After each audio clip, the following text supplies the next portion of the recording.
Nessa noite a gente traz então para a gente refletir um pouco, né? Porque tudo é reflexão, né? Na nossa vida tudo é reflexão. Então a gente trouxe o tema escolhas. Esse tema é interessante, eu montei esse tema, mas ele é uma sequência das duas últimas reflexões que eu fiz na casa, né? No dia 31 de maio eu trouxe aqui para a gente refletir o tema Passando pela Terra. Passando pela Terra, onde a gente mostrou nessa oportunidade as necessidades de reajustes ou de ajustes dos espíritos que aqui reencarnam. Então, passando pela Terra, né, a gente trouxe essa reflexão, que são as provas e expiações. Aí no dia 21 de junho, eu trouxe uma outra reflexão chamada No Cotidiano. Ou seja, a gente passa pela Terra e a gente vive o cotidiano. Então, nessa oportunidade, a gente falou sobre o nosso dia a dia, né? O como proceder, baseado em alicerces da lei e da moral. E hoje eu trago escolhas. Então, olha só, passando pela Terra, a gente vive o cotidiano e nesse cotidiano a gente faz escolhas. Então, é interessante que realmente é uma sequência, né? Muito boa essa sequência nossa, tá certo? Na redação, lá no site da Federação Espírita do Paraná, nós vamos encontrar uma história maravilhosa, né? Essa história foi do dia janeiro de 2011, saiu lá a gente pode encontrar na Federação Espírita, no site lá, né, de janeiro de 2011, essa história, muito interessante, vocês talvez conheçam, né? Talvez vocês conheçam essa história, né? Porque geralmente, né, um ou outro já conhece a história, né? Mas vamos rever essa história porque tem a ver com nosso tema dessa noite, que são escolhas, tá certo? Então, eu mudei o nome, tá? Fala assim, essa história. Tinha um gerente, né, de uma rede de restaurante, ele chamava João. Ele sempre tinha o lado positivo das coisas, ele sempre pensava o lado positivo, em tudo que ele dizia era positivo, né? E muitas pessoas o seguiam, pois tinha ele como exemplo, né, esse gerente. Seu lema, então, toda manhã, ao levantar, ele escolhia viver um bom dia ou viver um mau dia. Ele escolhia viver um bom dia. Ele escolhia ser vítima da situação ou aproveitar aquela situação e fazer o melhor dela. Então, esse era o lema do João. Então, certo dia, no final do expediente, ele estava arrumando para poder sair e esqueceu uma das portas aberta. E nesse momento, entram 3 assaltantes. Vocês lembram dessa história? Talvez alguém se lembre mais para frente. Então, e naquele momento ele se apavorou. Por mais otimista que ele, né, seja, o que ele fosse, é um momento crucial para a gente. Assaltante com o revólver na mão, né, ele tremeu naquele momento, né? E pediram, né, os assaltantes pediram que ele abrisse o cofre. Ele foi tentar abrir, mas ele estava muito nervoso, errou a combinação e travou o cofre, não abriu o cofre. Os assaltantes ficaram nervosos e acabaram dando um tiro nele e fugiram. Muito bem. Aí João foi socorrido, foi para o hospital, teve que ter submetido à cirurgia, né? Levou algum tempo, algumas horas de cirurgia, mas ele acabou se recuperando, né? Aí um amigo foi visitá-lo, né? E perguntou para ele assim: vem cá, o que passou pela sua mente, né, naquele momento? Aí ele falou assim: na minha mente agora passou assim, eu devia ter trancado a porta. Mas nossa, devia ter trancado a porta, devia ter fechado a porta. Olha que interessante como é que era, né?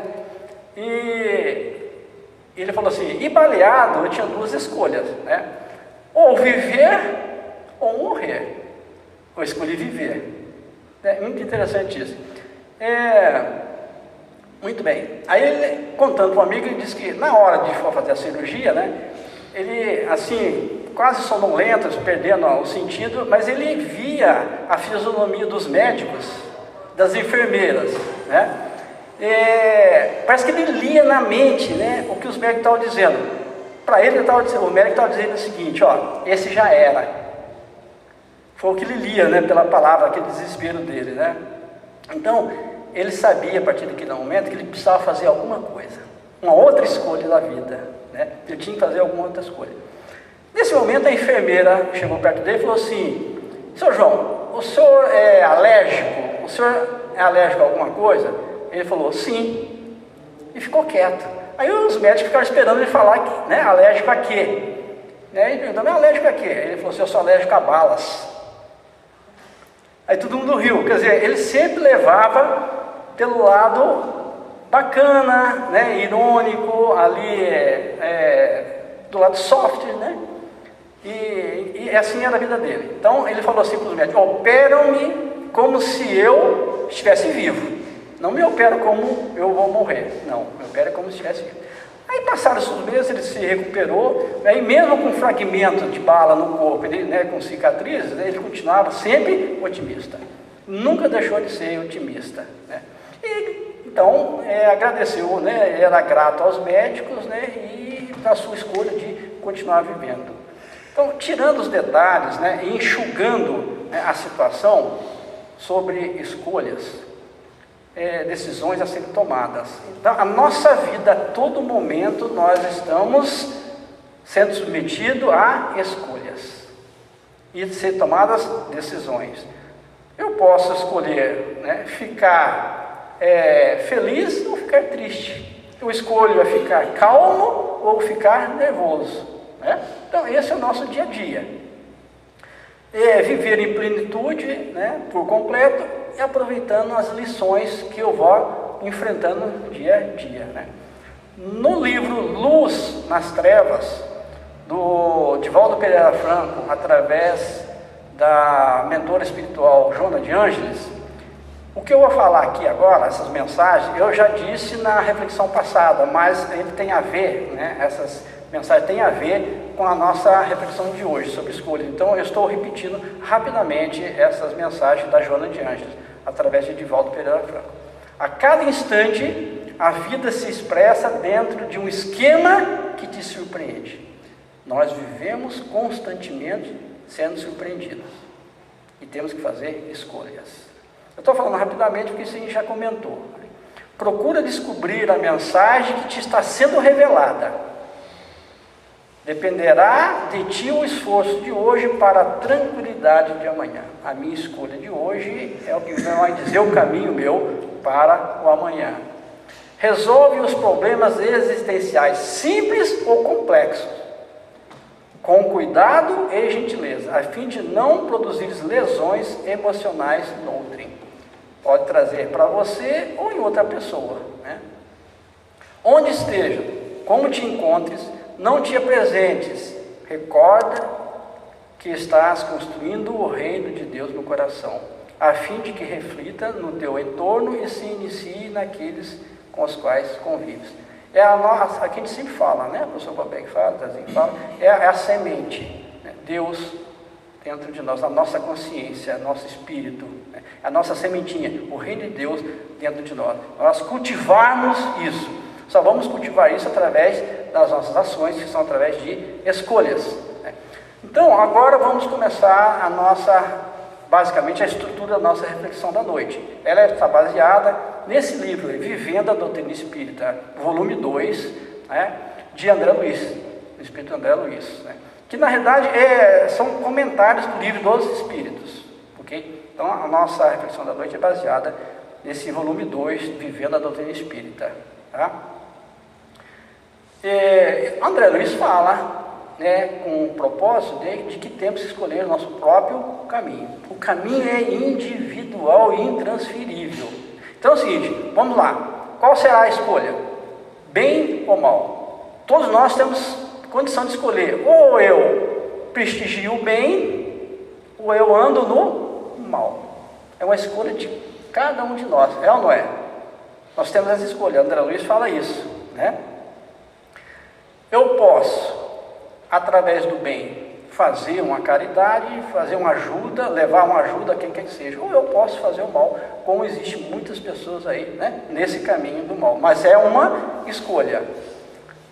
Caminhando né? No cotidiano eu tenho uma outra encruzilhada. Ou eu posso escolher o certo, eu posso escolher o errado. Lembrando que o certo e o errado é muito relativo, de acordo com o que? O nível ainda de entendimento de cada um, de acordo com a consciência, né, e do nível espiritual de cada um.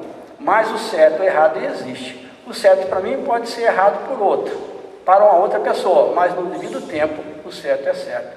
O certo tem crédito e o errado será um débito. Seguindo então, André Luiz fala o seguinte, ó: eu posso defender a verdade ou eu posso espalhar a mentira. Né? Uma coisa interessante é assim, a verdade, vocês vão concordar comigo, a verdade é muito mais difícil de defender. Viram o que está acontecendo no mundo político do nosso país. Né? Quem fala a verdade tem que se defender de tudo. Quando gerar uma dificuldade, você tem que provar que você está verdadeiro. Tudo que está errado quer que o verdadeiro seja errado também. Está um caos. Então a verdade é muito mais difícil de se defender. Tem que ser provada. Isso dá um trabalho muito grande. Né? Já a mentira não precisa ser provada. Basta espalhar. Ela corre, que é uma beleza a mentira. Não é isso? Mas é um caminho nosso. Aí André Luiz vem dizer o seguinte, ó: eu posso ser humilde, né? Eu posso ter humildade ou eu posso ter orgulho, ser um orgulhoso. Eu posso viver um dos dois, né? A humildade é a pessoa que sabe,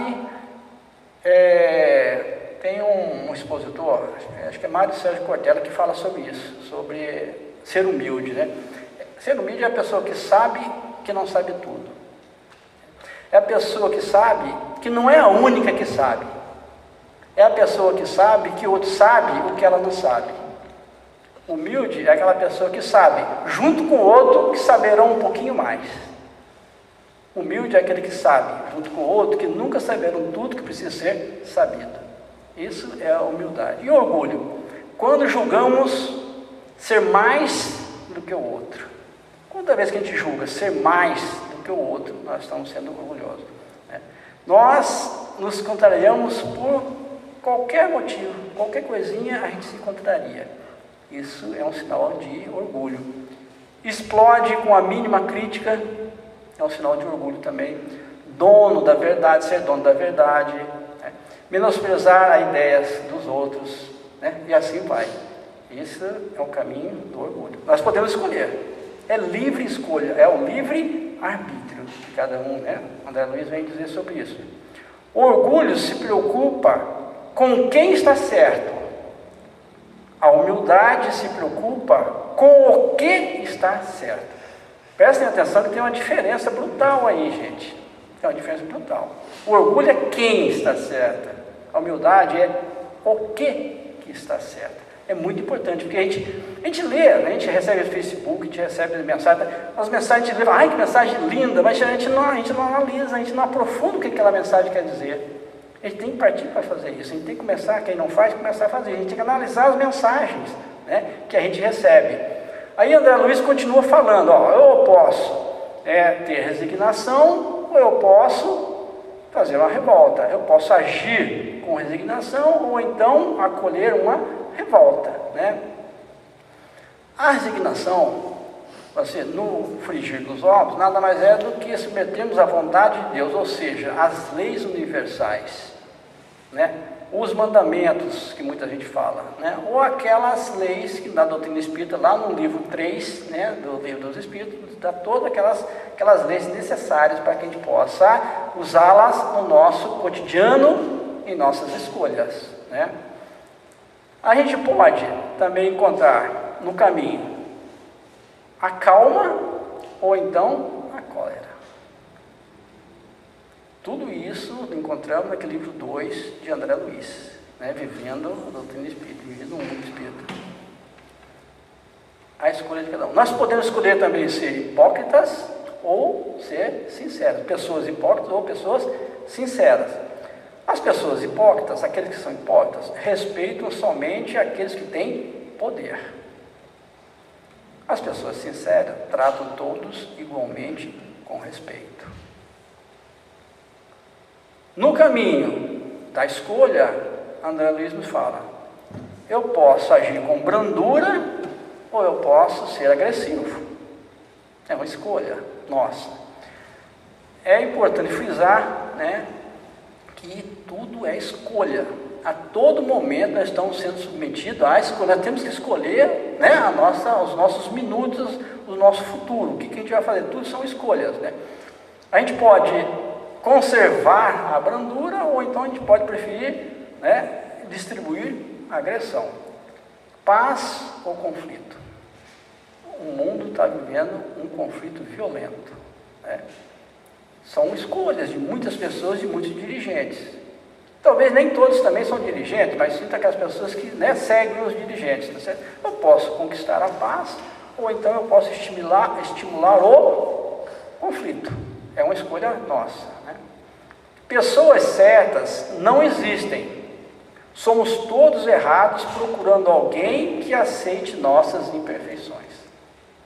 Salvo raras exceções, né, que a gente sabe que espíritos de luz vieram para nos auxiliar.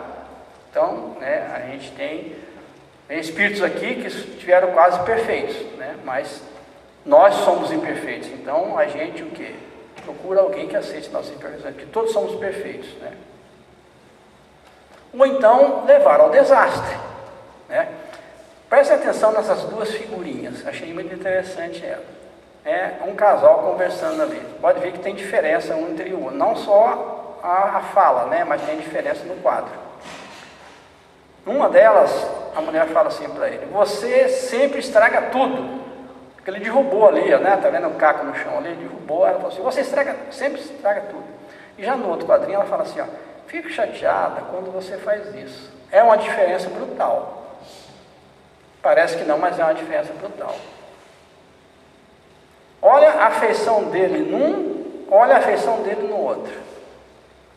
Prestaram atenção?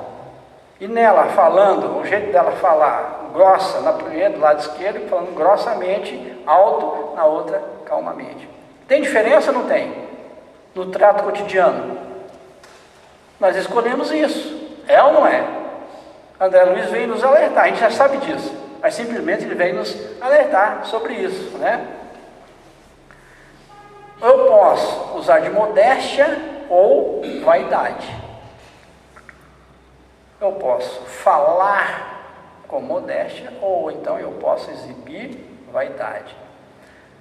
A modéstia, ela abranja, né, um jogo de culturas e de valores, né? Isso vai depender muito, né, da pessoa, de pessoa para pessoa, né?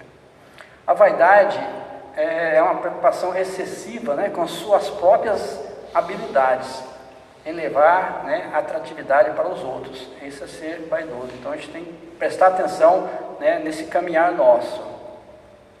Desprendimento ou avareza. Olha esse quadrinho, muito interessante. São duas pessoas conversando. Uma está com biscoito, ó, falou assim para a outra: eu tenho um biscoito. Olha o que a outra disse. E daí? Eu tenho um carro zero e uma casa muito grande. O que estava com o biscoito disse: mas você tem um biscoito? Não. Toma aqui. É uma diferença, gente, é uma diferença brutal no nosso dia a dia, né? O que você tem não diz nada sobre você. É ou não é uma verdade? O que você tem não diz nada para você, não. Só diz que você tem muito dinheiro. Se você for muito rico, você tem muitas, né, fazendas, iates, sei lá, né, vai saber que você tem muito dinheiro. Mas sobre você, a sua moral, a sua índole, não diz nada, né? O que você é que diz quem é você, né? Caridade ou egoísmo? Outra escolha na nossa vida. A gente vive constantemente também vivendo isso, essa escolha, né? Ou eu faço caridade ou vivo no egoísmo. Ou posso exercer a caridade ou preferir o egoísmo, né? O que é caridade? É ajuda, presta atenção, é muito interessante isso. É ajuda voluntária. Ajuda voluntária aos necessitados. Como ato humanitário. Não é você doar para outra pessoa por você se aparecer. Não é doar para outra pessoa me vem na cabeça, é época de eleição. Muita gente doa em troca de voto. Isso não é caridade. Não é caridade segundo, né, a definição da doutrina espírita. É a doação voluntária de ajuda aos necessitados como um ato humanitário. E o egoísmo, lá no livro dos Espíritos, a gente vai encontrar isso, né? No Evangelho segundo o Espiritismo, as duas chagas da humanidade, o egoísmo e o orgulho, que nós falamos no Código. Então, essas duas chagas. Lá no Evangelho segundo o Espiritismo, no capítulo 11, item 11, o Espírito Emmanuel, em 1861, diz o seguinte: Jesus vos deu o exemplo da caridade, e Pôncio Pilatos o do egoísmo. Porque enquanto o justo vai percorrer as santas estações do seu martírio, Pilatos lava as mãos, dizendo: que me importa? No Livro dos Espíritos, a questão 917, temos o seguinte: o egoísmo é a fonte de todos os vícios, como a caridade o é de todas as virtudes. Destruir um e desenvolver a outra, tal deve ser o alvo de todos os esforços do homem, se quiser assegurar a sua felicidade neste mundo, tanto quanto no futuro. Então, olha só, a gente não vai entrar muito nisso aí, mas olha só, destruir um e desenvolver a outra, tal deve ser o alvo. É o nosso alvo, não quer dizer que a gente já está fazendo isso, a gente tem que procurar isso. Esse é o nosso objetivo, é a nossa mira, procurar isso de todos os esforços, ou seja, a gente precisa nos esforçarmos para fazer isso, porque a gente não faz hoje, a gente faz um pouquinho, para não dizer que não faz, né? Aí nós precisamos, olha só, né, as palavras são colocadas, né, nesse ponto, tá? E o Espírito Emmanuel diz o seguinte: se te queixas do pouco que te garante a vida, pensa na criancinha que adoeceu com fome, no amigo sem trabalho vendo o filho doente.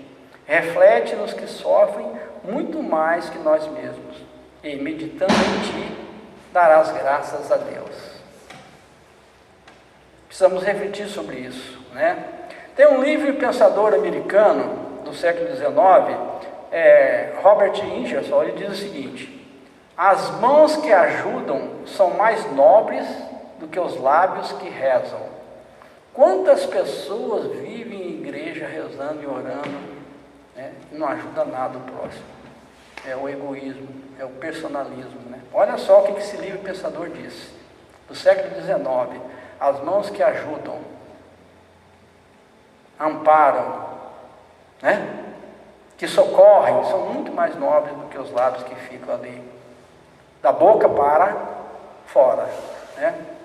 Tino Alves, um livro pensador, diz o seguinte: se as feridas do seu irmão não te causam dor, a sua doença é mais grave do que a dele. Muito profundo também, não é isso? Eu vou repetir: se as feridas do seu irmão não te causam dor, a sua doença é mais grave do que a dele.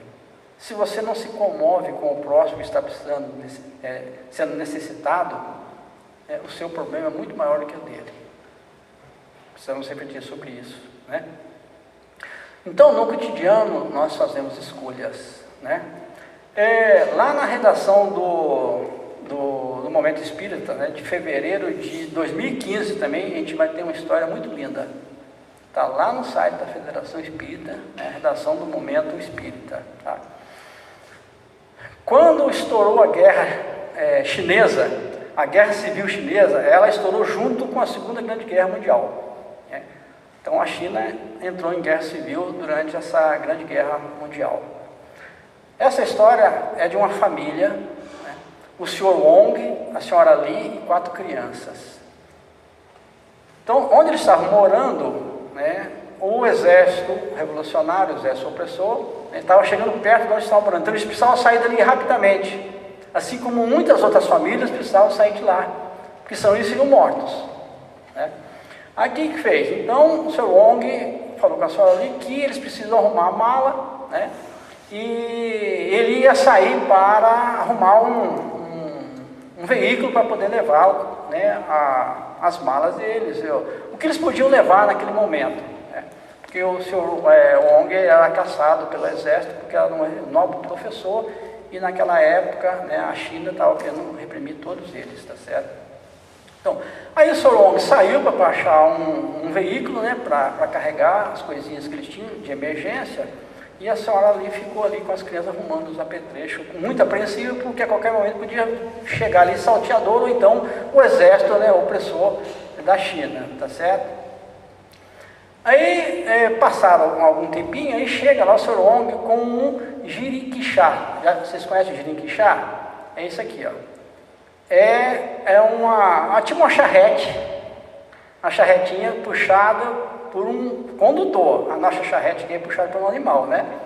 Lá o jiriquixá é puxado por um condutor. Então carrega uma ou duas pessoas e algumas bagagens. Então aparece lá o Sr. Wong, né, com o jiriquixá, por um certo valor, né? Aí eles preparando para colocar no jiriquixá, né, as coisinhas dele, chega um outro condutor com o jiriquixá também, oferecendo o mesmo trabalho por um preço muito menor.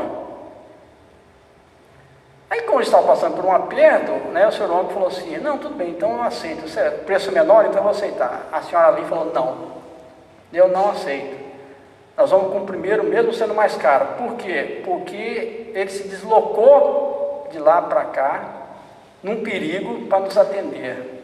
Tem o tempo dele, então ele merece respeito. Então nós não vamos aceitar o mais barato, vamos pegar o primeiro, né? Foi escolhas. Aí o marido também aceitou, né? E foram no primeiro carro mais caro e tal. Então durante a viagem, eles estavam indo para a casa do tio do Sr. Wong, né? Lá no interior da China, longe daquele conflito naquele momento ali. Quando chegou lá, para atingir a casa do tio, tinha que passar um rio, e nesse rio tinha uma pontezinha, e o condutor de jiriquixá não queria passar, falou que não, aí não ia passar a pontezinha, ficou com medo, preocupado. Aí então eles pegaram as malas, né, o Sr. Wong, a senhora ali, as crianças, e levaram para casa, e o condutor voltou. Chegaram na casa, se acomodaram, se alimentaram, descansaram um pouquinho, e de repente a senhora ali foi procurar uma mala e não achou essa mala. Procurou todos os locais e não achou essa mala. E essa mala era a mala que tinha a economia deles, o dinheiro que tinha guardado nessa mala. Eles não tinham mais nada de dinheiro, só tinha essa mala com esse dinheiro. E ficaram no desespero. Já pensou numa guerra civil, fugindo de casa sem nenhum dinheiro? Foi um desespero total. De repente bate a porta. Todos ficaram com medo, que podia ser o exército, né, opressor. Aí o tio do Sr. Wong foi atender a porta. Quando abriu a porta, quem estava lá? O condutor do jiriquixá, dizendo a eles que tinha esquecido aquela mala no veículo dele. A senhora ali ajoelhou, agradeceu a Deus por ter escolhido o mais caro, mas era o mais honesto, que ela não sabia. Não dispensou o homem. A gratidão e a honestidade se revelam nos corações bem formados. Então, cuidado com as nossas escolhas. O Sr. Wong queria o mais barato. Ela aceitou o mais caro, porque foi o primeiro que foi se buscar, e ele enfrentou todas as dificuldades para estar lá à disposição deles, né? Mesmo no caos, né, o homem guarda lá na sua intimidade, lá dentro do seu ser, né, valores reais, que aparecem, esses valores reais, nos momentos precisos, né? Kardec diz essa mensagem, olha que mensagem bonita: cada um terá que dar conta da inutilidade voluntária da sua existência. Vamos traduzir isso. Cada um terá que dar conta voluntária, cada um terá que dar conta da inutilidade voluntária. O que quer dizer isso? Ou seja, é escolha.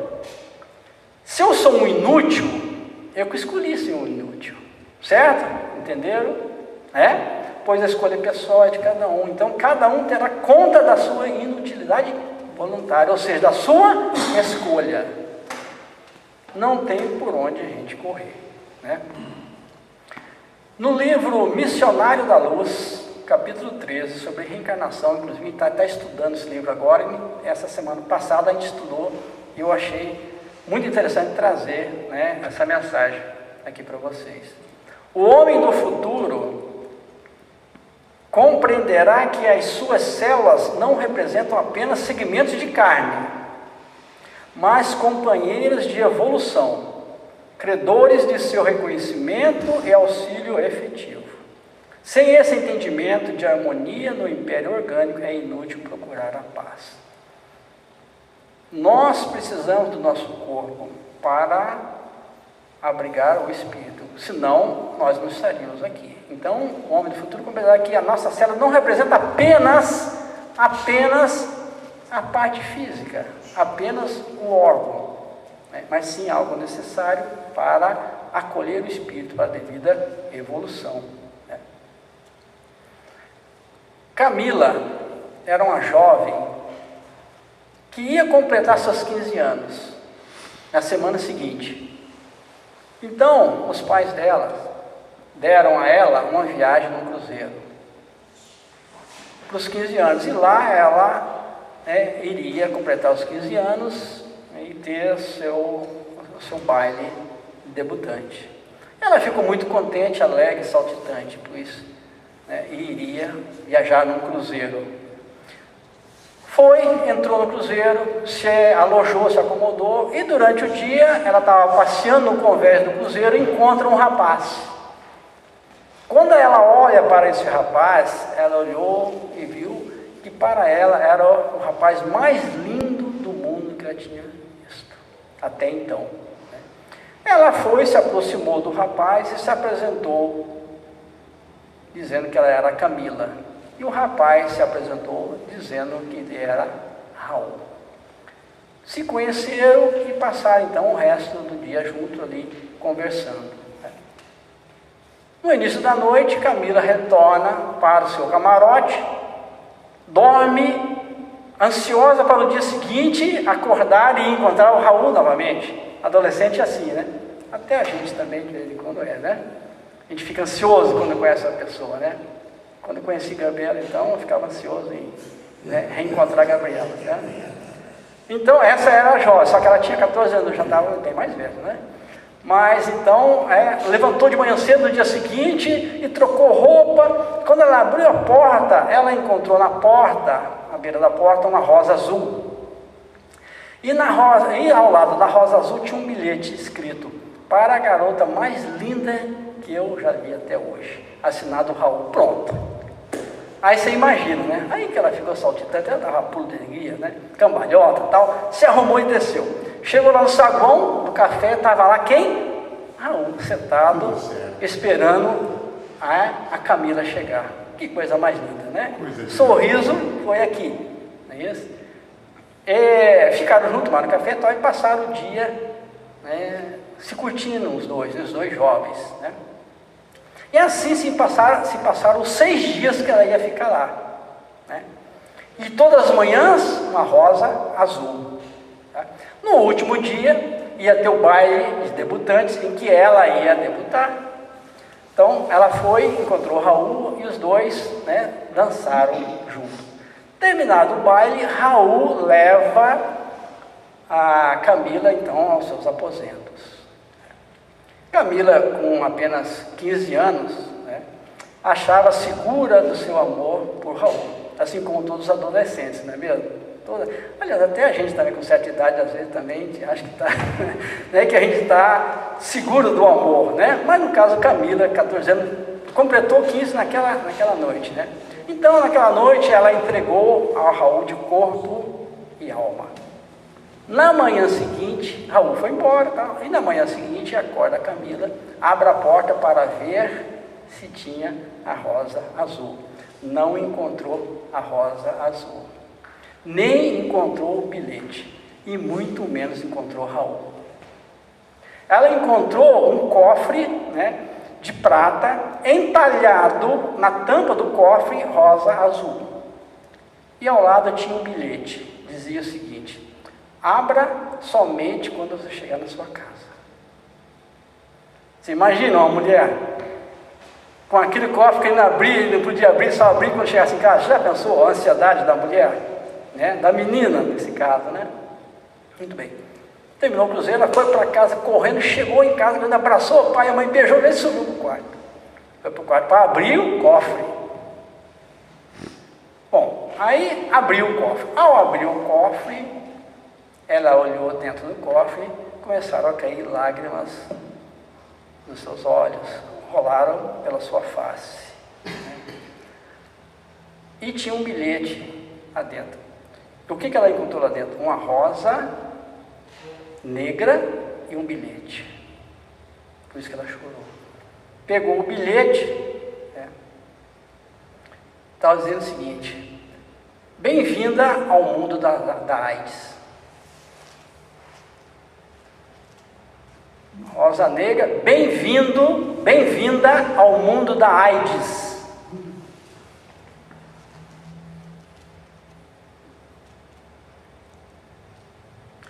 Nós encontramos a todo momento escolhas.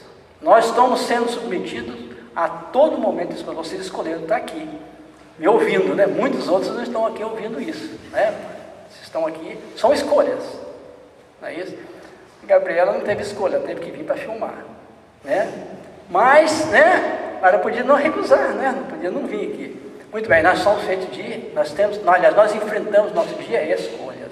Então, você vê, Camila, 15 anos, imatura, né? Fez a escolha levada pela emoção. O Raul, um pouquinho mais velho, né? Fez a escolha levada pela vingança. Tudo são escolhas. A escolha pode levar a arrependimentos e danos a si e às outras pessoas. Então, quando nós temos que tomar decisões, isso é a todo instante, é ou não é? Vocês sabem disso, a todo instante nós estamos tomando decisões. Queira ou não, é preciso, na nossa casa, no trabalho, na rua, né? no comércio, onde está, a gente está precisando de escolhas. A gente está precisando escolher. Tudo são escolhas. Passando pela terra, no cotidiano, temos que escolher, né? E isso pode trazer danos irreparáveis. Então, concluindo a nossa reflexão da noite, duas mensagens também para a nossa reflexão. Tenha certeza de que, em qualquer circunstância, existe sempre o amparo e a inspiração do protetor espiritual. Mas é você quem decide o rumo a seguir. Não tem como transferir a decisão para o outro. O homem casa com a mulher, mas a vida do homem é dele. A escolha dele, da mulher, é a escolha dela. Do pai, da mãe, do filho, da filha, do gerente, do engenheiro, do médico. É intransferível. Mas todos nós, a doutrina espírita vem nos dizer isso.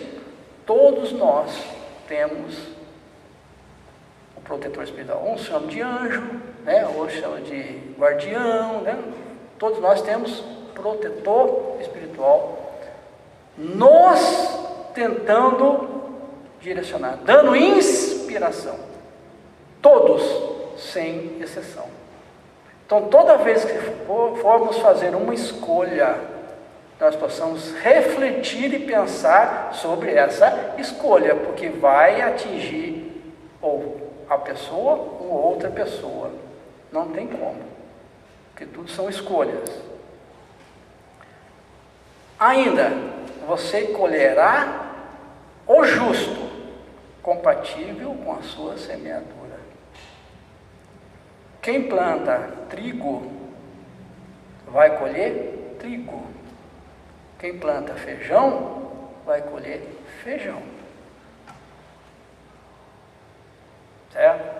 Tenha certeza de que em qualquer circunstância existe sempre o amparo e a inspiração do protetor espiritual, mas você é quem decide o rumo a seguir.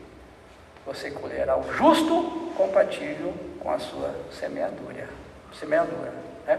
Bom, Então, era essa a nossa reflexão da noite, né? Eu espero que tenha trazido, né, as informações necessárias para que a gente possa, né, na hora, do momento de fazer a escolha, ter, né, o amparo necessário, pedir o amparo necessário, a inspiração necessária do nosso Espírito Protetor, para que possamos agir da melhor forma, sem causar dano em outrem ou em nós mesmos, né? Então, obrigado, boa noite.